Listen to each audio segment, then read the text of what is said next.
Arestado sa Quezon City ang ilang operator at tauhan ng isang illegal na online sugal. Bistadong nag-ooperate ito kahit paso na ang lisensya. Ayon sa ilang inaresto, inaayos pa raw ang renewal ng kanilang lisensya. May unang balita si Jamie Santos.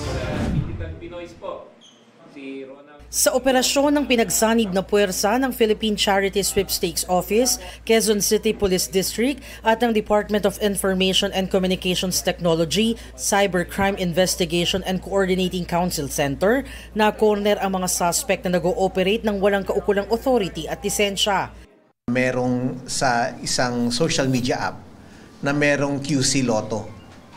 So from there, may mga nakalagay dun sa messages nila na nagpapataya sila sa Quezon City. Ito, pinag-usapan natin illegal online gambling. Andito na, tingin natin na hindi lang ho yung online casinos but online lottery is a problem as well. Kasi nakikita natin ang tinatama talaga yung mas mababa sa lipunan ho natin. Ang taya, pa 10-10 piso, pa piso-piso. So talagang kailangan natin sugpuin to. Ayon sa PCSO, July 14 pa nag-expire ang authority to operate ng dati nilang STL operator. Pero patuloy pa rin daw itong nagpapataya online gamit pa ang kanilang logo at pangalan. Kaya lumapit ang ahensya sa DICT-CICC para maaksyonan. Kabilang sa mga nakumpiska ang mga kagamitang pantaya, ilang cellphone, pera at iba pang kagamitan na ginagamit sa operasyon. Giit ng PCSO, malaki ang nawawala sa kaban ng bayan dahil sa mga iligal na operasyon na kagaya nito.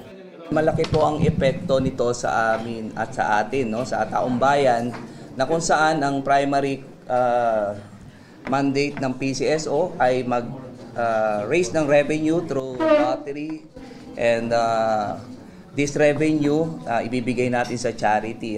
So kung may mawawalang mga revenue na papasok dapat sa kaban ng bayan, at ito po ay magiging losses din po sa mga taong nangangailangan po ng tulong na umaasa po sa PCSO.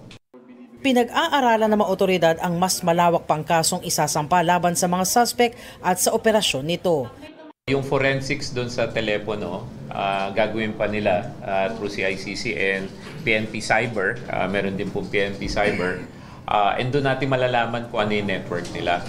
Unang-una, violation ho ng Revised Penal Code. Tapos illegal number scheme ho to. Dahil sinamahan ho ng ICT, violation din ho to ng 10175, yung Cybercrime Prevention Act of 2012.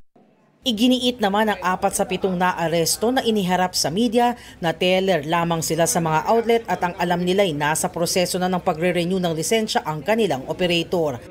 Alam po namin na paso na yung lisensya namin, pero ang sabi sa amin, ongoing yung process na nilalakad nila, wala naman magiging problema. Ito ang unang balita. Jamie Santos para sa GMA Integrated News.